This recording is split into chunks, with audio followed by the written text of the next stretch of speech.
Hey crew, it's Adam. I'm a husband, a father, a pastor, a follower of Jesus who, just like you, is trying to learn what it looks like to fully live and follow Jesus in the middle of real life. It is one thing to be someone on Sundays, but what about Monday through Saturday? And so here, we're going to talk about faith and making a difference in the messy, ordinary moments where it's often the hardest to live out. Some weeks I'll share what God is teaching me. Other weeks I'll sit down with leaders, pastors, athletes, friends. There's no fluff, just encouragement and truth for your life between Sundays. I'm so glad you're here. Well, hey crew, welcome to Life Between Sundays. We are so excited that you're tuning in. No better way to start the year. Yeah, what the heck? You're a whole new person. We're changing everything up, even the name of our podcast, Life Between Sundays. And yet I'm really, really excited about switching it up. Because you had the conversation for what, 6 years? I think we had the conversation, I want to say closer to like 8 or 9 Oh, years. really? Yeah, this has been going on for some time. Okay, so what's the point then? Why are you changing it Yeah, up? so this is something I've been wrestling with maybe for the last year and a half. There's several other podcasts called The Conversation, and so I do not own The Conversation title. And then something that I've really wanted to get to is I'm a pastor. I preach on Sundays, but our lives are lived Monday through Saturday. And so what does it look like to live, and what does our actual life look like during the entirety of the week? And so what is it, whether it's faith, whether it's leadership, whether it's making an impact or difference with your life, what does that look like between Sundays? And so that's really the heart of it. And I'm really excited. I really hope that there's some huge changes, even to content, how we do episodes, whatever, with this new podcast and this brand new year, 2026. Yeah, it's kind of perfect timing, honestly. Let's go. Like, Let's first go. Episode back. I know you are too. Yeah. I'm a huge New Year person. I am too. I love it. I love New Year's. It's just a chance to like hit reset. Even though like coming back to work like for the first time since kind of the break, it's kind of feel a little bit scary. Yeah. But it's also kind of like, oh, it's like fresh and new. And Let's do this. Something new for the new year. I'm excited. Okay, so how has Monday through Saturday shaped your faith more than Sundays have? So you preach on Sundays. So Sundays are kind of like each week, like your showtime. Like, let's go. How has a Monday through Saturday shaped you even more? Well, as a pastor, Sundays is the launch pad. It's not the end all be all. And we're going to be going through the book of James at the church I pastor Embrace here coming up. But James is all about like, what are you actually doing? What is your life? And faith without works, James says, is dead. And so for me, that is the most important part.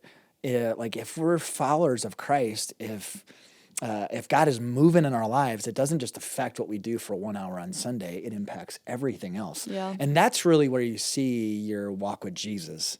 And the depth of it is in your actual life. And so for me, it's everything. And I think it's so cool. I was just talking with my daughter over Christmas break. She's like, Christians, like people who really follow Jesus are different than everybody else. And I was like, yeah, that's how it should be. And our lives should be different. Yeah, it should feel different. Yeah. Okay. Just in how we look. Like when we're not singing in church, when we're not, dressed in our Sunday's best, like what does our actual lives look like? I even heard the other day, it's like you could listen to like sermon after sermon after sermon. Like there's literally so many out there. Go to service after service. But if you aren't like doing anything with that, there's literally no point of it. Like, well, Jesus actually gets even stronger than that. He calls that person a fool. One of my favorite stories is the wise man and the foolish man who builds his house upon the sand or the rock. Most people think that the fool is the person who doesn't hear God's word and whatever else. Yeah. No, Jesus is like the fool is the person who hears God's word, listens to sermons, whatever, and doesn't do it. It doesn't do anything. That's the person who builds their house on the sand. Yeah. And it's like, oh, You're snap. not living it out in your So life. he would say like our lives between Sundays, if they're not like lived out for him, we're fools. Okay. So Jesus, thanks a whole lot. Gosh, that's a downer on 2026. I know. What the heck? I just feel like a big fat fool. He calls us out. He calls us out In a loving way. In the most loving way. Sometimes we need it. Okay, going off of like your life in between Sundays. Have you ever heard of High Low Buffalo? I have not heard of High Low. Okay, it's pretty straightforward. So the high low is like your high of said either week or month or whatever. Yeah. Life, but sometime between Monday through Saturday. Yeah. Low would be like a low moment. Buffalo is just kind of like a random, literally anything random. Like you could share anything random, like something funny that happened or like something you learned or literally anything is a buffalo because it's just a buffalo. It's just Okay, so it's 3 just it. things. So you can either. So I'm just trying to think like between Monday through Saturday. If you want to share all 3 things, you can share all 3 things. Your high, your low, Or you and just your pick. buffalo. Or like any moment of the last week that you're just like that was awesome or that Oh was gosh, crazy, I have a high. I'll do a high and a buffalo. Okay, that works. So Perfect. my high is I did like a sit down with each of my kids, my 3 of my 4 kids, I should say, along with my wife, where we just kind of talked about the last year and what they learned and also what they hope to achieve. And we looked at 8 different areas from our walk with Jesus to personal growth to home life to school, finances. Yeah. So I did that with each of the kids. That's and it- like that wheel of life, Yeah, right? the wheel of life. It Which we was- can, it's really cool. Like those 8 different Yeah, areas. link are that just in the like- show notes. Yeah, we will. Just like even like talking through it with, I even talked about it with Sam, just like the 8 different areas and how you feel about them. So we ended up talking about things with each of my kids and with Becky.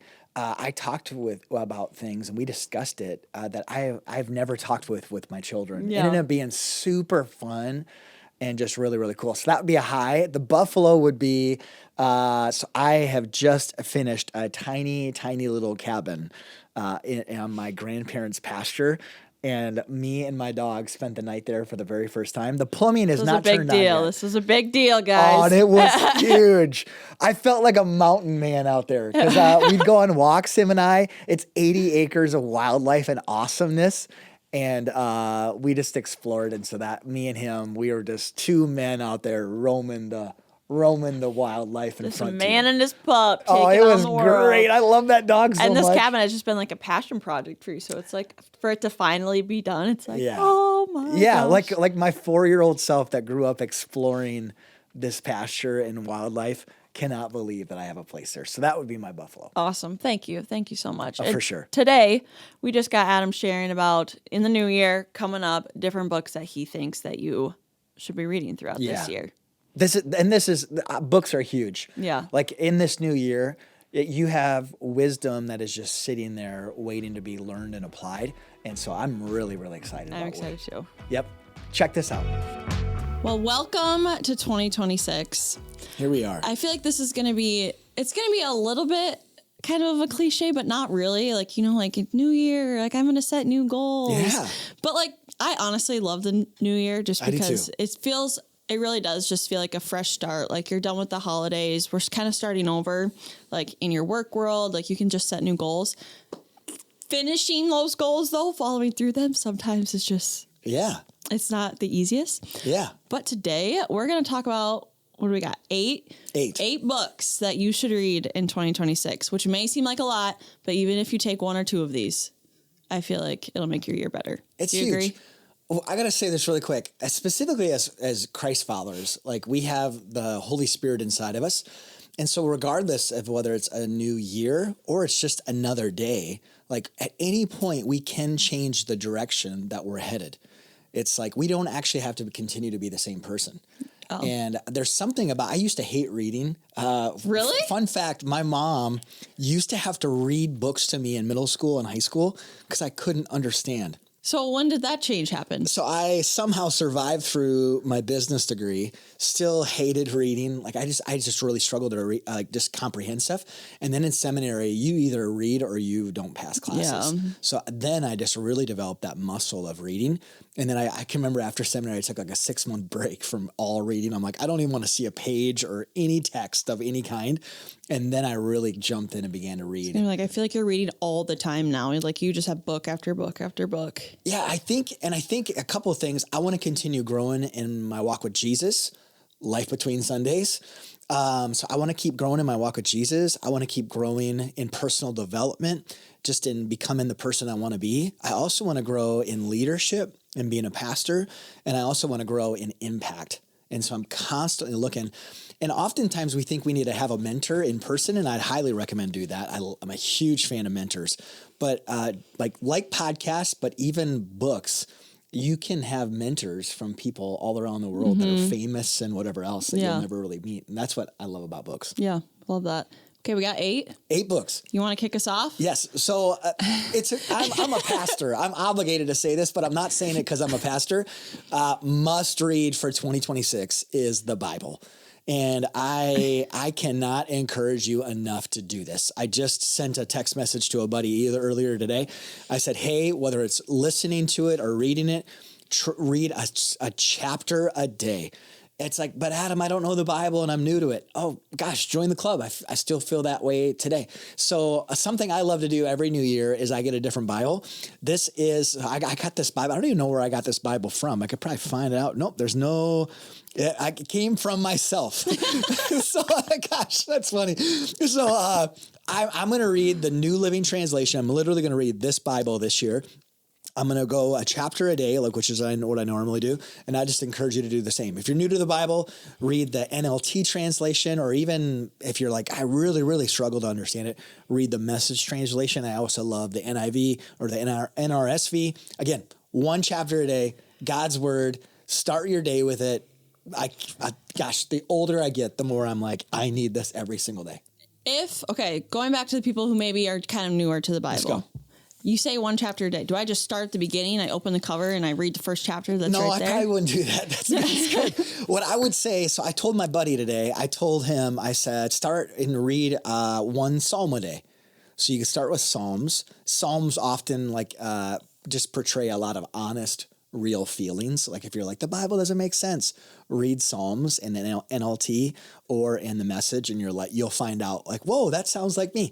Or I love the book of John. So the book of John, the first half of chapter 1 is a little confusing. So skip if you need to halfway through chapter 1, and then just read one chapter a day and read about the life of Jesus. So I just finished Acts last month because it fires me up.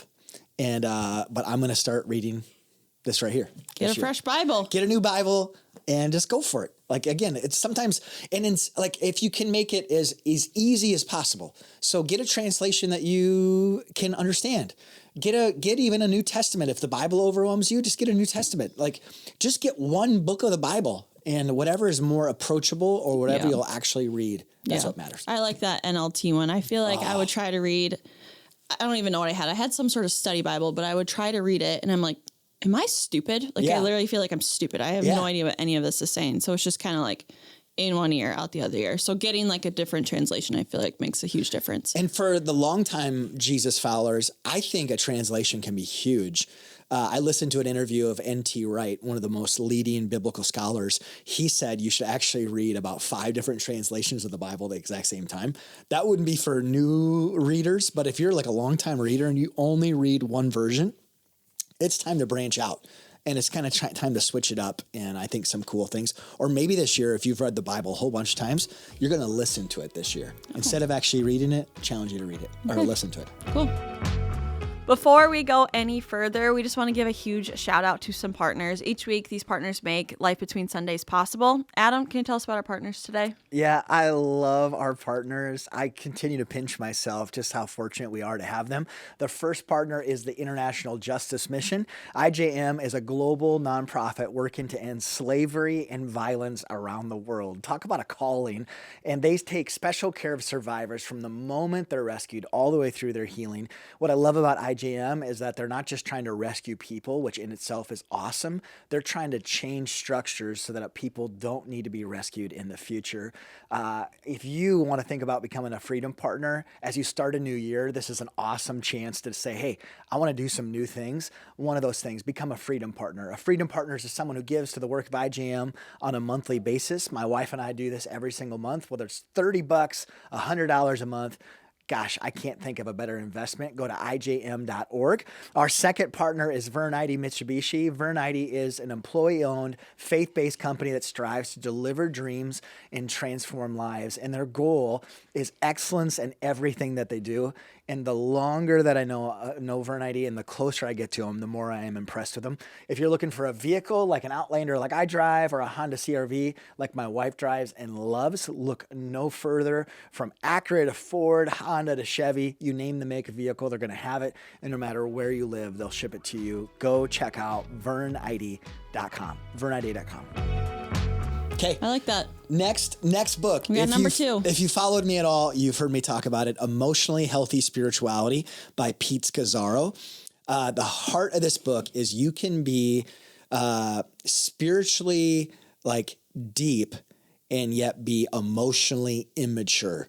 So it's the person who knows all the Bible verses and can quote stuff, and yet they like are all over the place, or they're like emotionally unstable, or they're passive aggressive, or they're like, it's like they love Jesus, yet they're really hard to be around because they have no self-awareness. Yeah.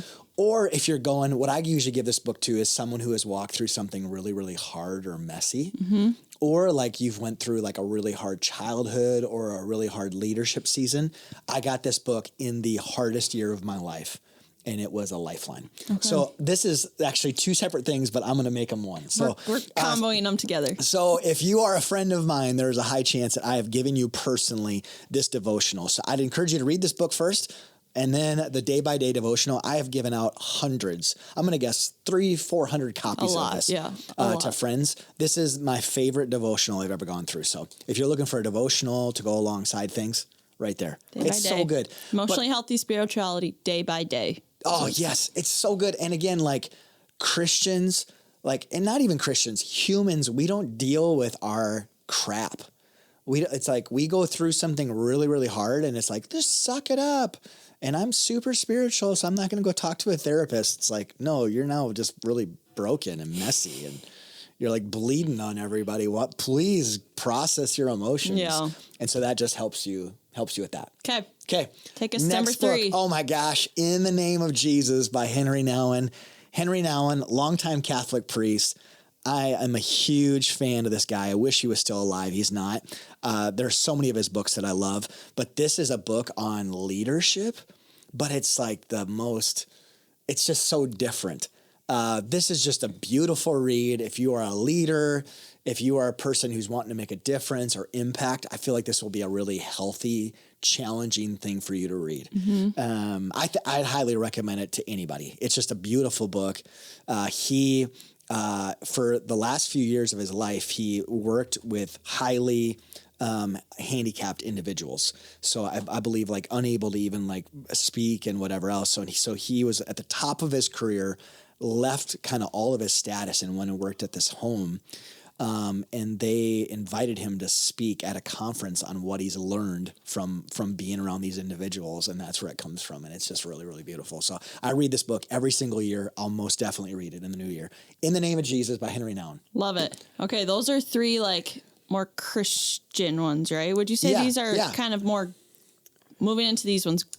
Yeah, maybe a combination. This is this next one is definitely not a Christian. Yeah, I was gonna say, okay. Yeah, that's maybe a good shift. Specifically, the last 2 are definitely a shift away from Christianness. Okay, they're still great. They're so good.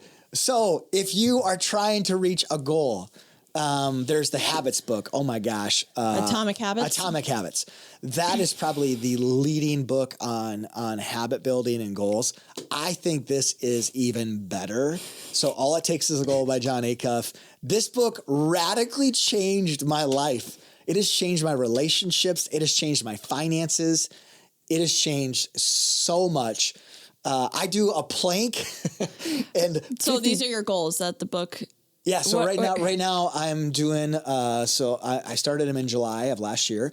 And so I do a minute plank each morning, and I do 50 push-ups. And then I do, these are just a couple of them. And then I do a scripture memorization every single week because of this.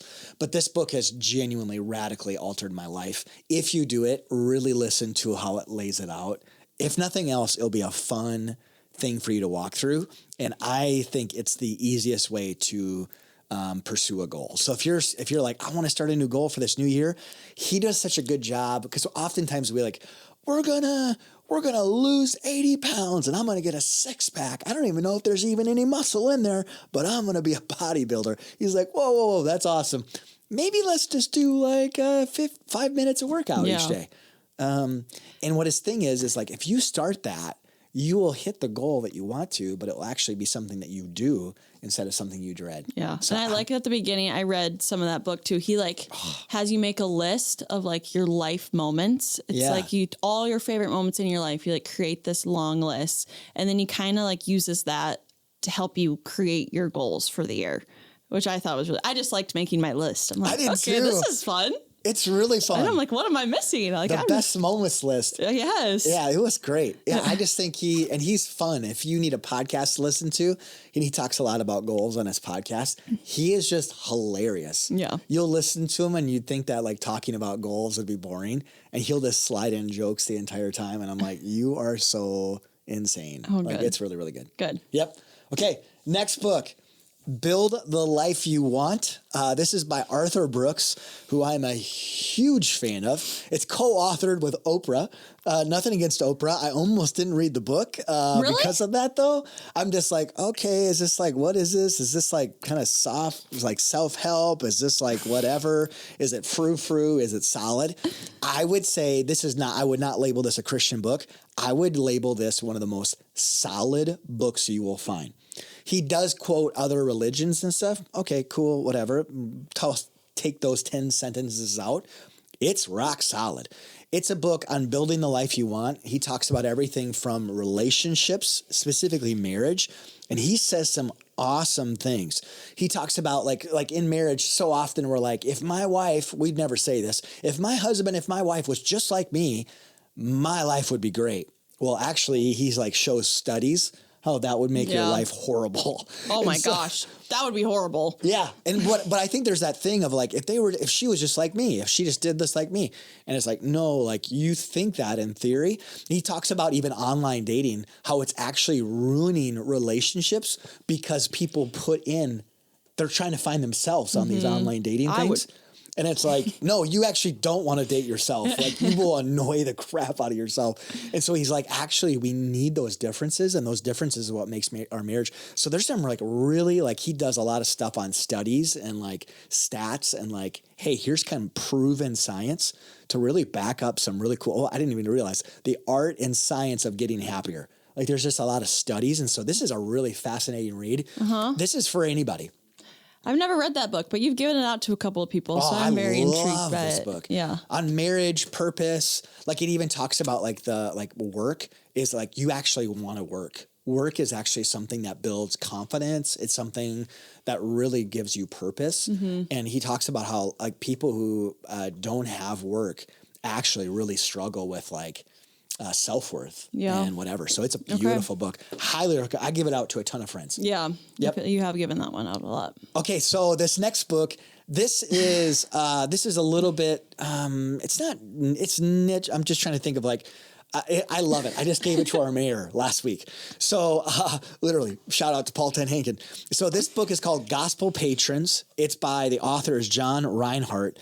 This is an inspiring book. If I didn't work at a church, if I wasn't a part of a nonprofit, if I was a business leader or a person who like, well, I'm hoping to climb the corporate ladder, or I'm hoping to, build my wealth or achieve financial goals, this is a book that would like fill my why. So it talks about all these different points in history, like when the New Testament was translated into English for the first time, it was one business person who paid for the whole thing.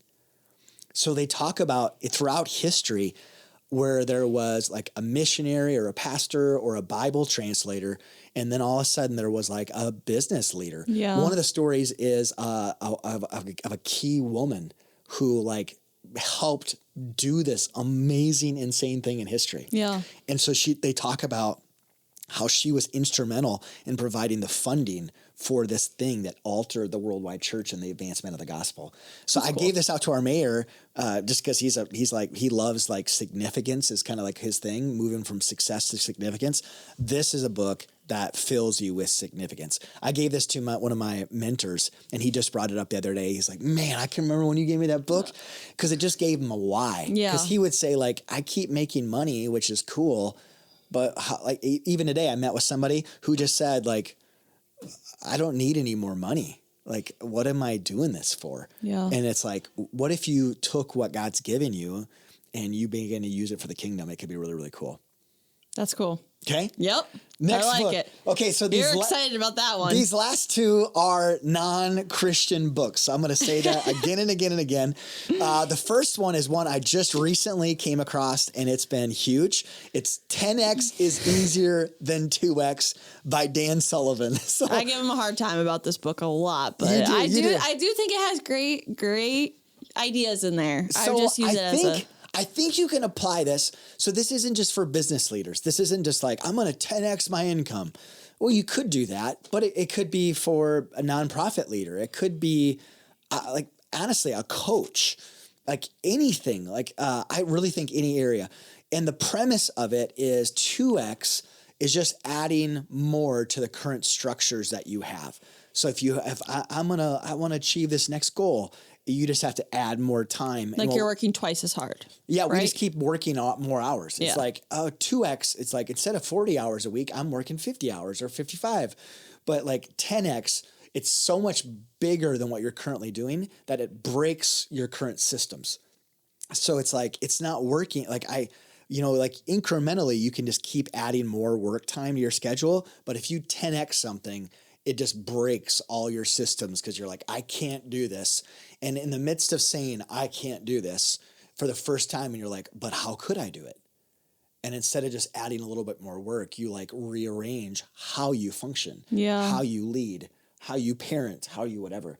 And so I'm giving this out to a whole bunch of friends right now that I see they just keep adding more time onto their schedule. Yeah. And it's like, well, we're not meant to just work 7,000 hours a week. Yeah. Like, what if you could have the same impact, but work smarter? Smarter, not harder. So I'm 10X it, guys, I'm not trying two. Gosh. Emily's not all in on this book yet, okay? Like I might have to be just a little bit convinced. We're so. working on her. She's going to read It's not this. about me. It's not about me. 2026. Yep, I'm gonna be. I'll put this one on my desk. That's We'll see if I make it to that one. Okay, the last book. Again, this is probably a little bit niche. This isn't for everybody. Maybe it's for at some point in the future. This book is called Buy Back Your Time. It is by Dan Martell. He has a podcast as well. Emily is Emily's not just as being much. a hater on these two books. Yeah, so this book is specifically about getting help. Like an example, having like a part-time assistant in some way, whether it's a 5-hour-a-week person, whether it's a 10-hour-a-week person. I coach pastors, and I'm like, maybe it's if you don't have the ability to pay it, maybe it's a volunteer that you raise up. So it's not just like for people who are rich or for people who have a big staff or whatever else. It has been foundational, even in just how the two of us function. Yeah. It's been really, really It's like just a big thing about time management and how to like literally buy back your time to get just more out of your day. It's incredible. And again, it's another book that I've been giving out to friends. I just recommended it over the weekend to a business leader. And I just said, gosh, like what would it look like to do that? And just to think differently and smarter. And there's things that I'm beginning to realize is the things I hate, other people love and thrive in. Yeah. And so it's like, instead of me just like trying to do that, what would it look like to raise somebody up? So those are the books. My gosh. Books. This, again, maybe there's one book that you're like, I want to read that. Read it. We'll just go for one. Don't feel like you need to read all 8 of them. Yeah. But like I just, again, we have all this information, whether it's for our walk with Jesus, whether it's for our personal development, whether it's for leadership and impact, like it's just right there. So in this new year, if you do not have like just reading and learning, I pray that I never stop reading and learning. And this year I might need to track the books I read because I've never tracked the number. Oh, really? Yeah, but I'm like currently reading probably 3 or 4 different books, and I will finish. I rarely don't finish a book unless it's just bad. Oh yeah, you need to track how many you read this year. It'd be fun. It would be. I got Goodreads, so it just tells me my progress throughout there. I need to do that. But I need to get more in. I'm more into the nonfiction right now, but fiction. But I'll add some of those to my list for this next year. So thank you for all of that. Those are the books. Go for it. Well, thank you guys so much for tuning in to the first episode of Life Between Sundays. Yeah, it's going to have to get used to saying that instead of the conversation. It's a new thing for me as well. I want to say with those books, If there's a book that I need to read, please send it. He will read it. Because I'm needing some books, and I've thought about tracking the number of books that I read this year. I've never done that before, like tracking how many books. Oh, that I you read. should. Have you done that before? Well, I use Goodreads. It's an app Yeah. on my phone, and it like syncs with my Kindle. So like once I like start reading a book on my Kindle, the app will be like, "Oh, you started reading The Whoa. Housemaid," and then you can like rate all your books too, and you can also see all your friends on there. No and way. like how they've rated books and Whoa. what they're reading, which I really like. You use a Kindle? Yes, I love my Kindle. No way. I would not use. I don't really read like physical books anymore because of my Kindle. I feel like Kindles were like, this is a 43-year-old talking, just to give you like a whatever.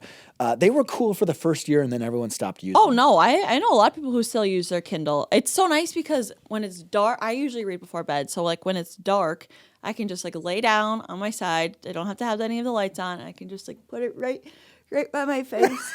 That's great. And literally I fall asleep every single night like with my Kindle right in front of my face. And Sammy just beep, beep, put it on the nightstand. He takes it from you? Yeah, usually. Or I find it like on the floor because I usually just like drop it onto the Gosh, floor. there could be worse things. Yeah, but the Kindle is great. Okay, so if you have recommendations that I need to read, please hit me up. And I mean that genuinely, do that. I need to thank our partners. IJM is just the International Justice Mission is incredible. The longer I'm a part of them, they're just amazing. And Verdani Motor Cars, go support both of these. Last but not least, thanks to all of you who listen to Life Between Sundays.